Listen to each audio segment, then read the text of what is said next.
This is the only video you need to watch if you want to learn how to customize your wig naturally and make it look good. So my little sister asked me if I can get her a wig, and I was like, all right, you can get a wig. And I went to Amazon, got this 22-inch 13x4 deep curly wig from Amazon. Really good hair. And then I also got her a starter kit with every single thing she needs to install the wig. It even came with wig lace remover and 2 bands. So the two first things you're going to need is BW2 powder and 30 volume developer. When you're starting off, you want to use 30 volume developer because it's slower, and you want to mix it up until you have a pasty consistency and put it all over the wig and let that sit for 30 minutes. After you let it set for 30 minutes, you want to do your first rinse with no soap, just water, trying to get all that powder off the wig. And this is how the wig looks before I put the purple shampoo. It's very brassy and orange, and we need to tone that down, but the knots are bleached and it does look way more realistic than at first. This is the purple shampoo. I use the Shimmer Lights one. You want to take purple shampoo, put it in your hands, then mix it up and then scrub that wig with the purple shampoo. This is really important because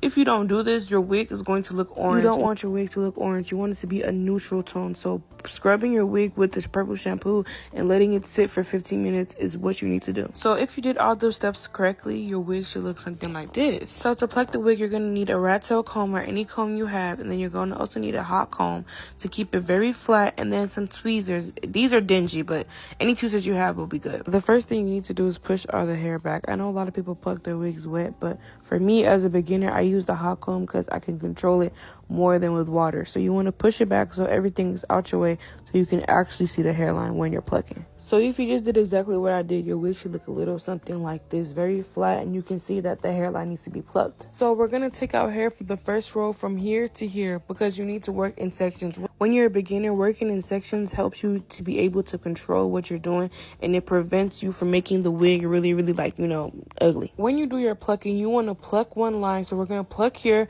and then we're going to pluck here, and then we're going to pluck here, and then we're going to pluck here. So you're going to skip lines so you're not plucking too much in one spot, because when you pluck in one spot, that creates baldness. So I didn't speed it up, and I'm doing it real time for y'all so you know what pace to go. As a beginner, you don't want to, you see people going fast is because they pluck wigs all day, so they know how to go fast. But as a beginner, this pace that I'm doing right now is perfect. You want to just pluck and then use your other hand to make the hair flat so you can actually see what you're doing. You see how every single time I pluck and the hair goes up, I use my thumb to get the hair down. That's what you need to do. After just plucking one section, you see the difference between that little part right there and that over there. This is unplugged, very dense. We don't like that. That's not good. That over here is plucked. That's really good. It looks more natural and it's cute. And then you're going to take one more layer out from that section, and then you're going to do the same steps again. So pluck, pluck, pluck, and push it back. And we leave the first row for the last, because if you mess up on the first row, that means that you messed up on your whole wig. So now you can